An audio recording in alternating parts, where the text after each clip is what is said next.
Everyone, আসসালামু আলাইকুম। সকলে কেমন আছেন? আশা করি সকলেই ভালো আছেন। আলহামদুলিল্লাহ, আমিও ভালো আছি। তো সকাল সকাল কুয়াশাচ্ছন্ন শুভ সকাল। দেখেন সকালের যে প্রকৃতির আবহাওয়া, সকালের যে দৃশ্য, কুয়াশার যে একটা দৃশ্য, সেটা কিন্তু বলার বাহুল্য রাখে না।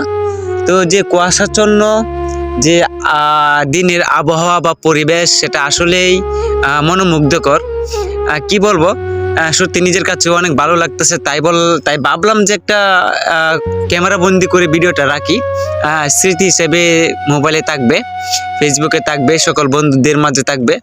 তো এমন সুন্দর একটা পরিবেশ, এমন সুন্দর কুয়াশাচ্ছন্ন যে একটা দিনের আবহাওয়া, ঠান্ডা ঠান্ডা একটা ভাব, আসলে শীতের দিনে সকাল সকাল যারা ওঠে না তারা হয়তো সেটা উপলব্ধি করতে পারবে না। তো যাই হোক, গত 2 দিন ধরে প্রচন্ড পরিমাণে শীত, আমরা সেটা উপলব্ধি করতে পারতাছি। সারা বাংলাদেশের মানুষ সেটা উপলব্ধি করতে পারতাছে।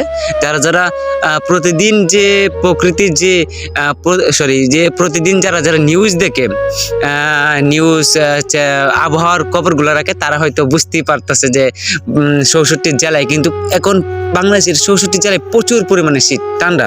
ঠিক আছে, যাই হোক, তারপরে তো আমাদের 6 ঋতুর দেশ বাংলাদেশ, প্রকৃতি আবহাওয়া কার না ভালো লাগে। তো এখন শীতকাল, তো আমাদের এই শীতের মৌসুমে শীতটাকেও উপলব্ধি করার মাঝে একটা আনন্দ, একটা তৃপ্তি কিন্তু আছে। তো যাই হোক, আলহামদুলিল্লাহ, আমি সকাল সকাল চলে আসলাম খেলার মাঠে। তো এখানে একটু পরে বিশাল খেলা হবে। আমি সর্বপ্রথম ব্যক্তি, তো টিকিট পাগল ভক্ত খেলোয়াড়।